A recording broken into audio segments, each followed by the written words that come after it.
Assalamualaikum warahmatullahi taala wabarakatuh.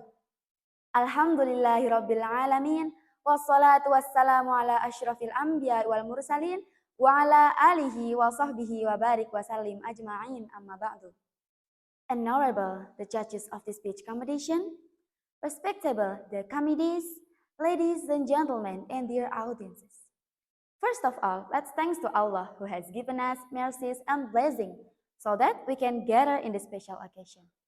Secondly, salawat and salam hopefully still to our Prophet Muhammad Sallallahu Alaihi Wasallam, who has guided us from the darkness to the lightness, from Jahiliyah to the Islamiyah, namely Islamic religion.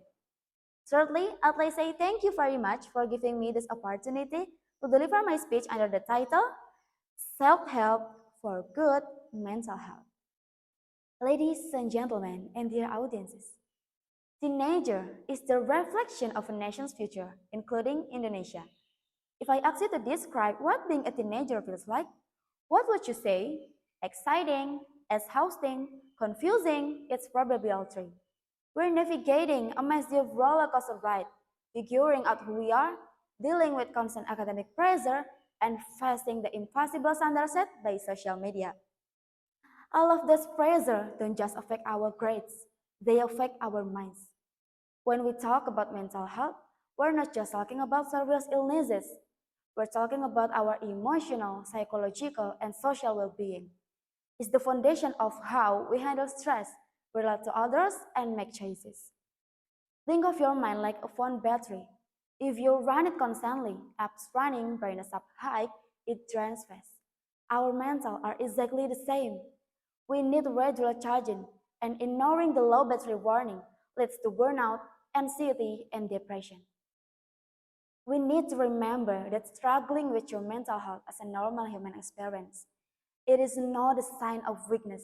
It is a sign that you are human and you've been carrying a heavy load.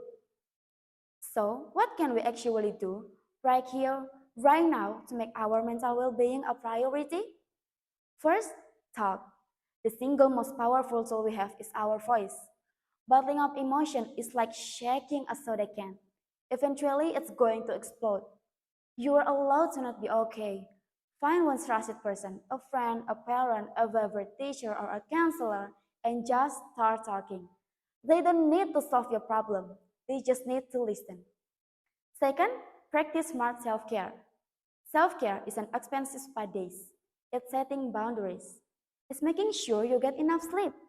Because sleep is when your brain literally cleans up the day stress. And then it's moving your body, even just a 10-minute walk. The small consistent habits keep you steady. Third, recognize when you need backup. Sometimes what we're facing is too big to handle alone, and that's okay. If you've been feeling overwhelmingly sad, anxious, or unable to enjoy things you usually love for more than a couple of weeks, you might need professional help.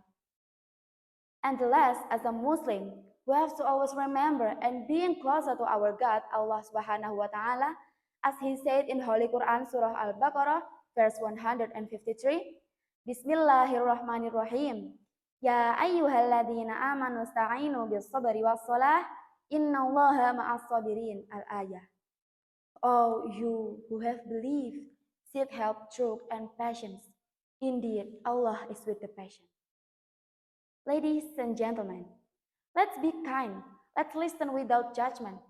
Your mental health as important as your sports score or your follower count. Prioritize it, protect it, and never ever be afraid to ask for help. Dear brothers and sisters, I think that's all I can deliver in front of you all. I just apologize for my mistake, and the last I say, wassalamualaikum warahmatullahi wabarakatuh.